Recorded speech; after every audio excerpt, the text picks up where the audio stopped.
January 6th, 2017, and this video is called Mutant Potato Grown in Canada. Conjoined potato. Now, I was shopping the other day, and of course it's got to be the USDA organic, or else I wouldn't try to be pushing my organic Slant stuff so much. So I picked up a sack of potatoes. They're a product of Canada.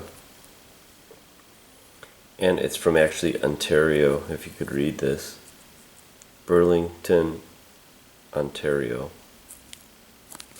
Alright, so here are the potatoes. I'll give you a couple seconds here to take a guess. Which one is the mutated one? Now, while you're trying to guess, let me tell you a couple things about mutated vegetables and mutations in nature. Now, this is not a full-blown conjoined potato. This is I would say semi-conjoined. But I mean, does it really matter if it's slightly deformed or massively deformed, or slightly mutated or massively mutated? Now, conjoined potatoes didn't separate during mitosis correctly. In cell biology, mitosis is a part of the cell cycle when replicated chromosomes are separated into two new nuclei. Now, the process of mitosis is divided into stages corresponding to the completion of one set of activities and the start of the next, without any defect. Now, during mitosis, the chromosomes, which have already duplicated, condense and attach to spindle fibers that pull one copy of each chromosome to the opposite sides of the cell. Ironically, the potatoes actually look like a cell. Now, the result is two genetically identical daughter nuclei. The rest of the cell may then continue to divide by cytokinesis to produce two daughter cells. Producing three or more daughter cells instead of the normal two is an error called tripolar mitosis or multipolar mitosis, and all a bunch of other technical names that I can't even pronounce. Now, other errors during mitosis can induce apoptosis, which is actually programmed cell death. So there must be some code where something, if the cells aren't replicating normally, the cell dies, or it causes the mutations. Now, certain types of cancer can arise from such mutations. Now, these plants are sending messages to us. Could Japan's Fukushima radiation be mutating vegetables? Is this the revenge of the mutant vegetables? The fallout from the Japan nuclear power plant disaster appears to have found its way into the food chain. High levels of radiation have been detected in groundwater near the plant. This radiation is being spread through the dispersal of water into the environments. Those who say radiation from Fukushima didn't end up in California, West Coast, the United States, Canada, are in denial. I believe it's global. It's northern and the southern hemisphere. Radiation genetically modifies anything it touches. I'm going to show you how the government of Canada is a lying sack of potatoes. Now, did you figure out which one's the mutated one? It's this one right here. Now, see, you can kind of see it. It's supposed to be split right down the middle there, unlike the normal ones. So I'm going to open this up and let's see if we can see what's in the middle of it.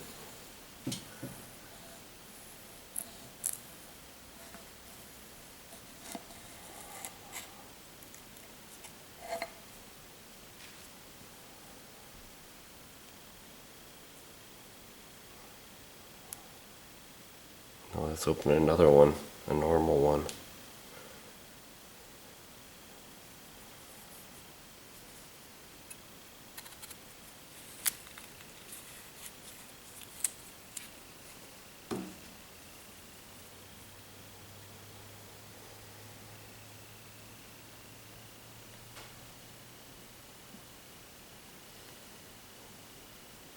Kind of doesn't look that much difference. But for some reason, let's zoom in here. Actually, it does matter if the mutation is, whether it's small or big, because it all comes down to that the code, the DNA code, has been corrupted. Now look at the centers on these. I do see something, as opposed to the normal ones. It just seems like it's centered in these, like this dot right here is the center, right?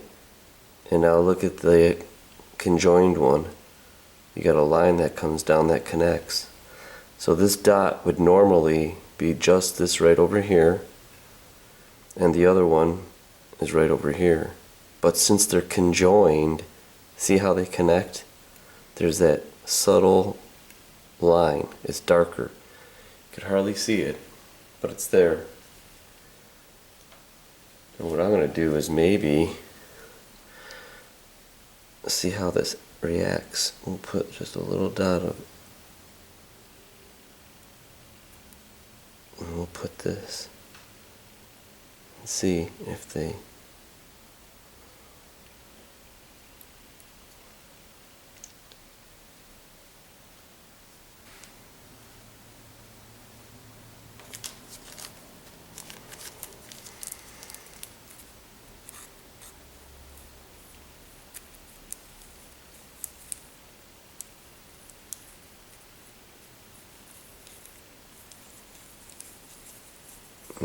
maybe it will show up a little bit more. I don't know.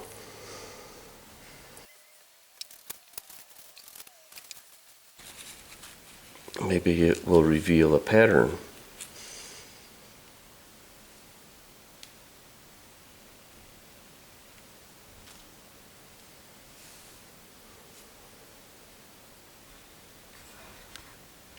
Does it?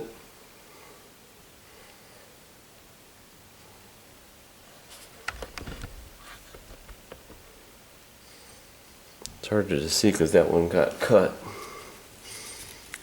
Although I did slice it right down the middle. Remember, you've seen me do it.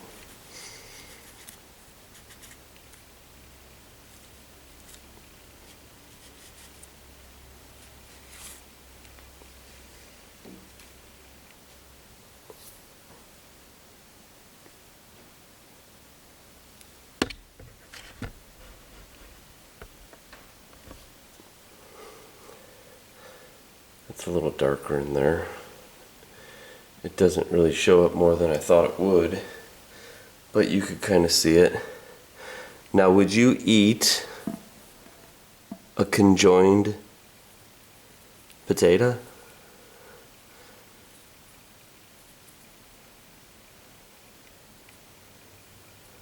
Kind of like a puzzle now. You can't even put it together. It's kind of like a hot potato. Now, would you eat, if you eat beef, would you eat a cow that was full of tumors? Or with a second head?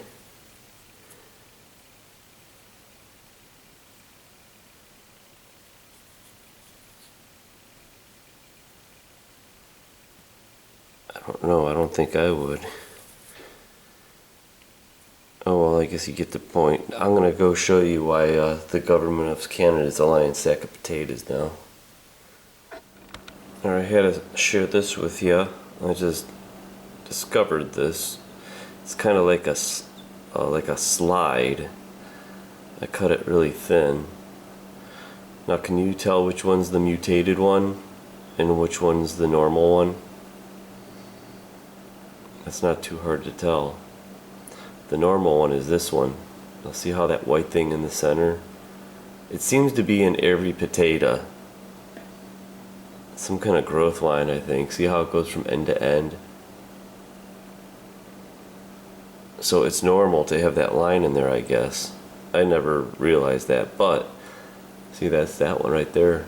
Almost looks like a white dot. But the one that's mutated, they are all connected. And actually it shoots out over here a little bit.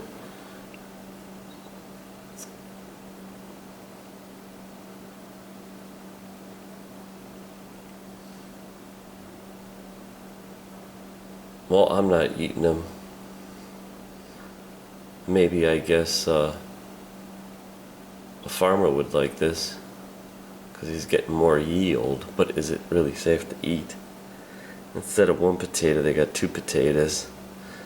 Then they'll probably want 3 potatoes, 4. I'll be happy with just 1 potato.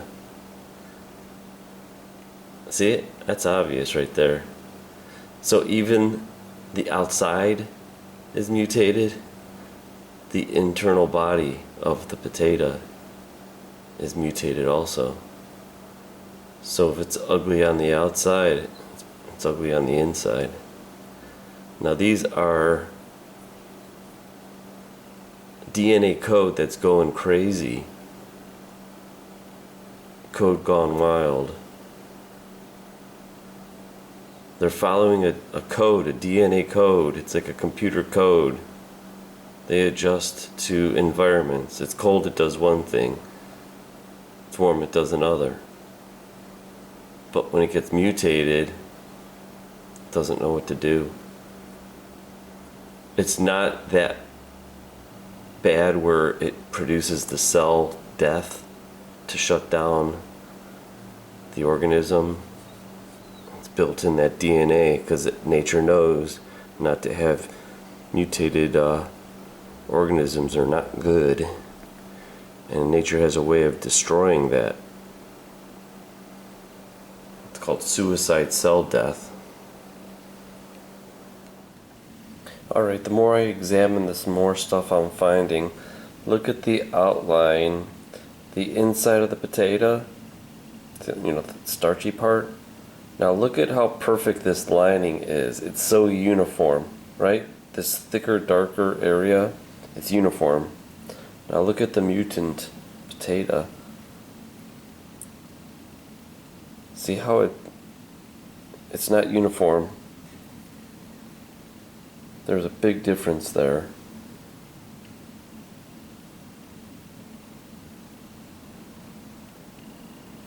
Check it out. This is just bizarre, and Mama's crying because her offspring are suffering and hurting. Alright, I was cleaning up this mess and I figured out what that line is. That's basically the umbilical cord. This is where the stem was attached. That's the umbilical cord. That's why it goes through the potato. Right?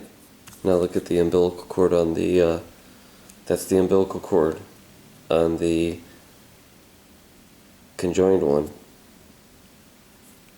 That's why there's that big, because that umbilical cord was connecting both of them together without even realizing it. See that? That's what that line is. That's where the potato was attached to the plant. Isn't that amazing?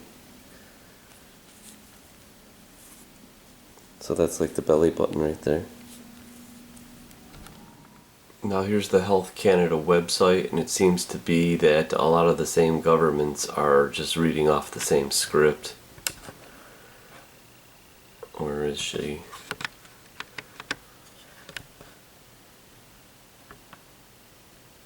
Okay, a note on reporting, the date of reporting. It says in response to the accident, daily data for March and April 2011 are available. It says, given that no elevated levels of radiation associated with the damaged reactors were observed after the first few weeks of the emergency. Note that. Remember what I just said. No elevated levels of radiation associated with the damaged reactors were observed after the first few weeks of the emergency. That no additional significant radioactive releases from the damaged reactors occurred, and that the levels of the radiation across Canada continued to be within normal background levels. Now remember that.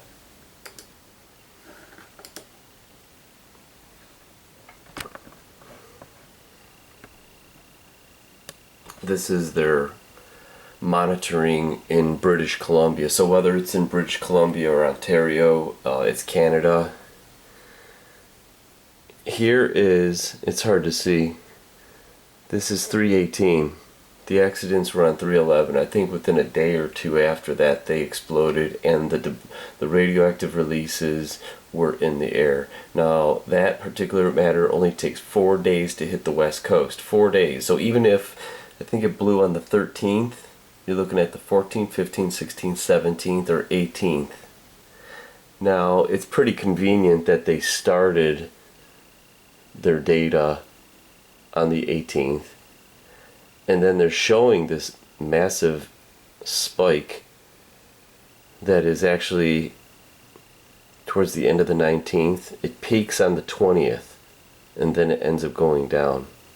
Now these are all these different cities over here, so all the cities kind of had the same readings when they go up and go down. I think this is probably fake, because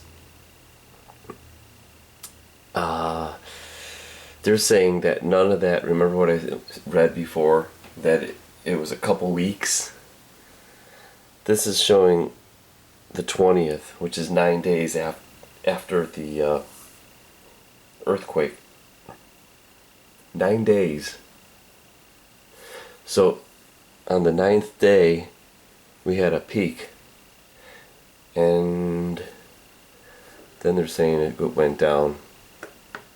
I don't buy it. I think this is either fudged, and then you're not seeing the 15th, 16th, and 17th. Because this is British Columbia. This is on the west coast of Canada, just like the west coast. So this actually in BC, it would have hit on like probably saying about the 17th. Yeah, right before this reading takes place. So they're trying to say that these monitors were going on, it says the 6th, the 18th here. Well, what happened to the 14th, 15th, 16th, and 17th, the days before this? Maybe those levels were like off this map over here. That's why I'm thinking that this has all been fudged. They just made mashed potatoes out of those potatoes. Alright, let's note one last time what they say here. Now that you've seen that, it says, no additional significant radioactive releases from the reactors occurred, and that the levels of radiation across Canada continued to be within normal background levels.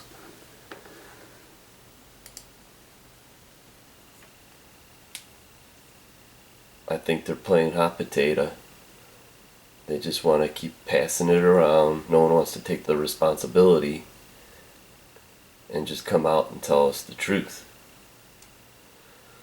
So the more and more I look into it, the more and more I'm disappointed at the major actors that kept all this from the public. So it's not just Obama, it's not just Hillary, it's not just Shinzo Abe, it's not just the government of Japan or US, it's Canada, and who knows who else was in on it.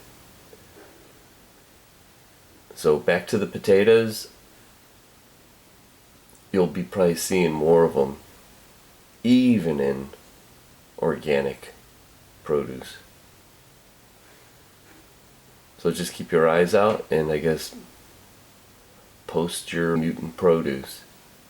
Now, if it's conjoined, does it matter if it's slightly connected or you just got two obvious conjoined mutations? It's all bad. The DNA code is being destroyed right before our eyes. And here's another part on Health Canada, starting here.